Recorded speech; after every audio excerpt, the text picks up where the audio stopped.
Dewan Juri yang terhormat, mungkin bagi banyak orang student loan ini adalah solusi yang cukup bagus karena lewat sistem ini, mahasiswa yang kesulitan dalam biaya tetap bisa melanjutkan kuliahnya terlebih dahulu, baru membayarnya nanti setelah lulus. Karena memang masalah pendidikan di Indonesia itu sangat nyata. Contohnya banyak mahasiswa yang sebenarnya punya kemampuan, punya keinginan untuk belajar, tetapi terkendala oleh ekonomi. Tapi bagi kami, solusi ini justru malah membawa masalah baru yang dampaknya jauh lebih panjang. Karena pada akhirnya, student loan-nya tetaplah sebuah utang. Dan menurut kami, seharusnya pendidikan itu tidak membuat anak-anak muda melanjutkan masa depannya dengan beban utang. Sebelumnya saya ingin memperjelas dahulu apa saja yang dimaksud dalam debat ini. Student loan yang kami maksud itu adalah pinjaman untuk biaya pendidikan yang nantinya harus dibayar kembali oleh sang mahasiswa setelah lulus dengan bunga tertentu. Kemudian, mengapa mosi ini penting untuk dibahas? Karena kondisi ekonomi anak muda Indonesia saat ini belum benar-benar stabil. Biaya kuliah yang terus naik, tetapi di sisi lain dalam mencari pekerjaan juga tidaklah mudah. Bahkan sekarang ini banyak lulusan kuliah yang akhirnya bekerja tidak sesuai jurusannya, bekerja seadanya saja, bahkan ada yang masih menganggur setelah lulus. Artinya, setelah lulus kuliah belum tentu para mahasiswa langsung memiliki kehidupan yang aman secara finansial. Tetapi negara malah ingin menambahkan beban kepada mereka, yaitu utang berupa studi loan. Menurut kami, pendapat pemerintah ini bukanlah solusi yang tepat karena masalah biaya pendidikan terlihat selesai di awal saja, tetapi bebannya dipindahkan ke masa depan para mahasiswa. Argumen pertama kami adalah student loan ini menciptakan tekanan ekonomi dan juga tekanan mental bagi mahasiswa. Banyak mahasiswa kuliah dengan harapan yang sederhana, yaitu mereka ingin memiliki hidup yang lebih baik dibanding sebelumnya. Mereka ingin membantu orang tua dan ada yang ingin mengubah kondisi ekonomi keluarganya. Tapi jika dari awal mereka sudah diberikan beban pinjaman pendidikan, maka proses kuliah tidak lagi berjalan dengan tenang. Pasti akan selalu ada rasa takut yang mengikuti mereka. Seperti rasa takut tidak bisa mendapatkan pekerjaan, rasa takut gaji yang dihasilkan tidak cukup, bahkan takut tidak mampu membayar cicilan setelah lulus nanti. Dan ketakutan ini pasti terjadi kepada para mahasiswa karena realita di dunia kerja Indonesia memang keras. Tidak semua lulusan bisa langsung diterima kerja.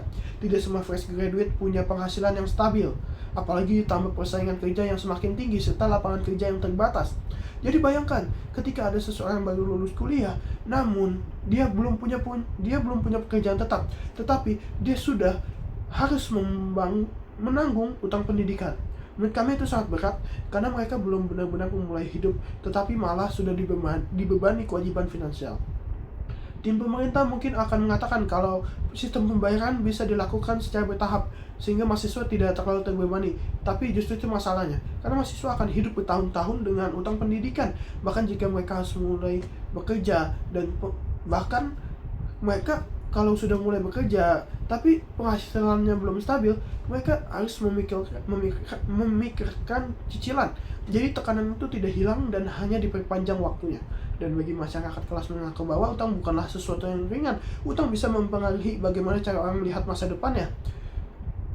Jadi, ya bagaimana utang itu akhirnya menyebabkan banyak mahasiswa memilih pekerjaan yang dapat menghasilkan uang dengan cepat, tidak sesuai minat atau kemampuan yang mereka miliki. Hal ini bisa membuat mereka menjadi takut mengambil resiko dalam hidup, karena ya mereka memikirkan cicilan yang harus dibayar. Dan kami sangat menyayangkan hal itu, karena pendidikan harusnya membuka peluang dan membantu seseorang untuk berkembang, bukannya malah membuat mereka hidup dalam tekanan sejak muda. Kita juga bisa belajar dari negara lain, contohnya Amerika Serikat. Di sana student loan itu sudah dijalankan sejak lama, tetapi sampai sekarang justru malah menjadi masalah besar.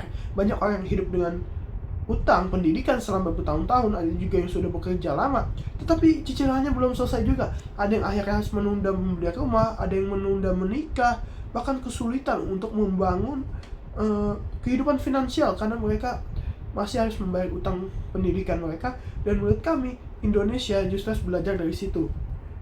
Karena kondisi ekonomi masyarakat kita saja belum sekuat Amerika Serikat. Masih banyak keluarga di Indonesia yang penghasilannya itu pas-pasan.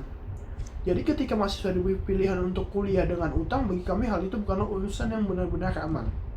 Argumen kedua, student loan ini membuat negara perlahan-lahan melepas tangan dari tanggung jawab pendidikan. Karena jika student loan ini menjadi solusi utama, lama-lama muncul pemikiran bahwa pendidikan itu adalah tanggung jawab pribadi. Sehingga kalau ingin kuliah, masyarakat tinggal meminjam uang saja. Padahal pendidikan itu adalah hak masyarakat yang seharusnya dijamin oleh negara. Menurut kami, solusi dari mahalnya pendidikan bukanlah memberikan pinjaman kepada mahasiswa, tapi memperbaiki sistem pendidikan itu sendiri. Contohnya dengan memperluas beasiswa, meningkatkan subsidi pendidikan, dan juga memastikan apakah bantuan pendidikan yang selama ini diberikan sampai kepada masyarakat yang membutuhkan. Karena kalau student loan ini diterapkan, kampus malah akan merasa bahwa biaya pendidikan yang mahal bukanlah masalah besar lagi, karena mereka menganggap bahwa mahasiswa tinggal melakukan pinjaman, dan ini sangat berbahaya sekali.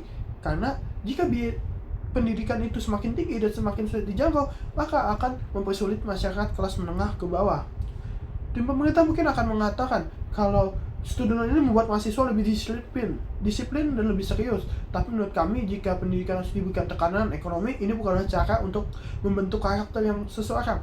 Karena tidak semua tekanan bisa membuat orang berkembang menjadi lebih baik. Mungkin ada mahasiswa yang menjadi lebih disiplin dengan sistem student loan ini, tetapi ada juga yang nantinya malah kehilangan fokus untuk belajar karena harus memikirkan kondisi finansial mereka setelah lulus nanti. Pendidikan itu seharusnya menjadi tempat seseorang berkembang dan belajar dengan tenang tanpa memikirkan soal utang.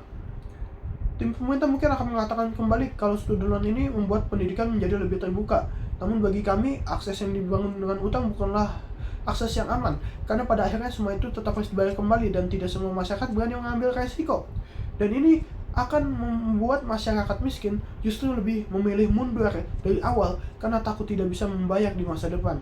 Jadi menurut kami, student loan ini bukanlah jawaban yang tepat untuk masalah pendidikan di Indonesia, karena pendidikan itu seharusnya membantu masyarakat keluar dari kesulitan ekonomi, bukannya malah menambah beban ekonomi. Oleh karena itu, kami dari tim oposisi dengan tegas menolak mosi Dewan ini akan mengadopsi mekanisme student loan di Indonesia. Sekian dari saya, terima kasih.